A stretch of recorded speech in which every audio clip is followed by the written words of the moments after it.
អ្នកទាំងអស់គ្នាដែលប្រើទូរស័ព្ទប្រភេទ Android ហើយចង់ចាក់សោដាក់លេខកូដកុំឲ្យគេដឹងណាយើងចង់ដាក់លេខកូដហើយយើងអត់ចេះដាក់ឧទាហរណ៍ជាក់ស្ដែងឥឡូវយើងបិទសោឲ្យពេលយើងបើកវិញឥឡូវយើងអូសណានេះអូសពីក្រោមមកគេថាវាមានលេខកូដទេវាជាប់លេខកូដទេអញ្ចឹងបងប្អូនទាំងអស់គ្នាដែលចង់ដាក់លេខកូដអាចមើលវីដេអូនេះពីដើមដល់ចប់បានតោះឥឡូវទៅមើលជាមួយខ្ញុំធ្វើទៅអញ្ចឹងមុននឹងយើងដាក់លេខកូដទូរស័ព្ទរបស់យើងកុំឲ្យគេឆែកបានក្រៅពីយើងណាមានតែយើងទេអ្នកដឹងតែលេខកូដយើងដាក់លេខអីខ្លះហើយបងប្អូនខ្លះក៏អត់ទាន់ចេះតែដាក់លេខកូដបែបមិនទេដឹងតែចាក់សោទៅអូសមកគឺដើរចាក់សោពេលយើង lock វាមានន័យយើងចុចប៊ូតុង lock វាហើយយើងបើកមកយើងក៏អូស slide មកគឺវាបើក direct ហ្មងអញ្ចឹងមានន័យថាទូរស័ព្ទរបស់យើងអត់ទាន់មានសុវត្ថិភាព 100% ឥឡូវយើងចូលទៅដាក់លេខកូដជាមួយខ្ញុំទាំងអស់គ្នាហើយការដាក់លេខកូដគឺអត់ពិបាកទេគឺអាស្រ័យទៅលើបងប្អូនទាំងអស់គ្នាចាំលេខកូដខ្លួនឯងដែលដាក់ណាតិចដាក់លេខកូដហើយអត់ចាំដាក់លេខកូដហើយបើសិនណាបងប្អូនងាយភ្លេចដាក់លេខកូដហើយគឺកត់ទុកផងណាកុំឲ្យភ្លេចអូខេតោះទៅតាមដានជាមួយខ្ញុំទាំងអស់គ្នាបាទដំបូងយើងចូលទៅ setting បាទគ្មានអ្វីក្រៅពី setting ទេអ្នកទាំងអស់គ្នាបាទយើងចូលទៅកាន់ setting បាទអញ្ចឹងយើងចូលទៅកាន់ setting មកគឺយើងរកពាក្យយើងអូសមកក្រោមយើងរកពាក្យថា password and security អូខេនេះគឺចំណុចកន្លែងនេះអ្នកទាំងអស់គ្នាបាទកន្លែងនេះណា complete ណា password and security អូខេយើងចុចចូលទៅបាទហើយយើងចុចចូលទៅគឺយើងនឹងឃើញពាក្យខាងលើគេថា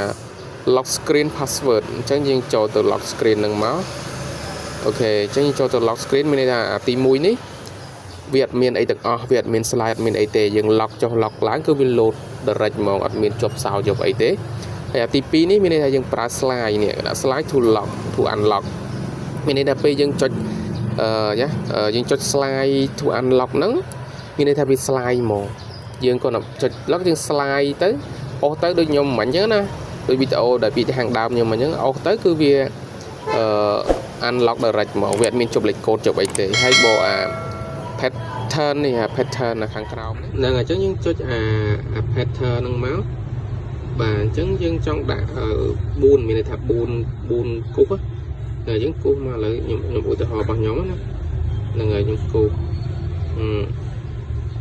ណាខ្ញុំគូសហើយគូសមួយទៀតមានន័យថាយើងគូស2ដងយ៉ាគេយើងគូស2ដងអញ្ចឹងមកបាទគូស2ដងហើយយើងចុចលើពាក្យ confirm នៅខាងក្រោមនេះអ្នកនរគ្នាចុច confirm មកនឹងហើយអាខាងលើអា3នេះយើងមិនបាច់ធ្វើអីវាទេបាទមិនបាច់ធ្វើអីវាទេយើងចុចយកពាក្យដាននឹងមកអញ្ចឹងទូរស័ព្ទរបស់យើងគឺវាពេលដែលយើង lock ទៅឥឡូវជាមួយខ្ញុំចុច lock វាសិនបាទខ្ញុំចុច lock វាណាហ្នឹងហើយអូខេនេះជាមួយអូសមកណាឃើញទេអញ្ចឹងវាអូសយើងអូសដូចខ្ញុំចាក់សោហ្នឹងមកយ៉ាបាទអូដូចខ្ញុំចាក់សោហ្នឹងមកណែ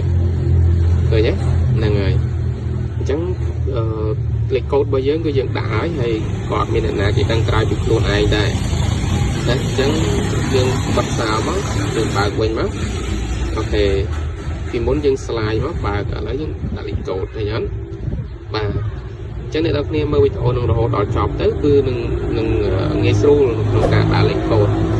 បាទកុំភ្លេចចុច subscribe និងចុចរូបកណ្ដឹងដើម្បីទទួលបានវីដេអូថ្មីបន្ថែមទៀតបាទអរគុណ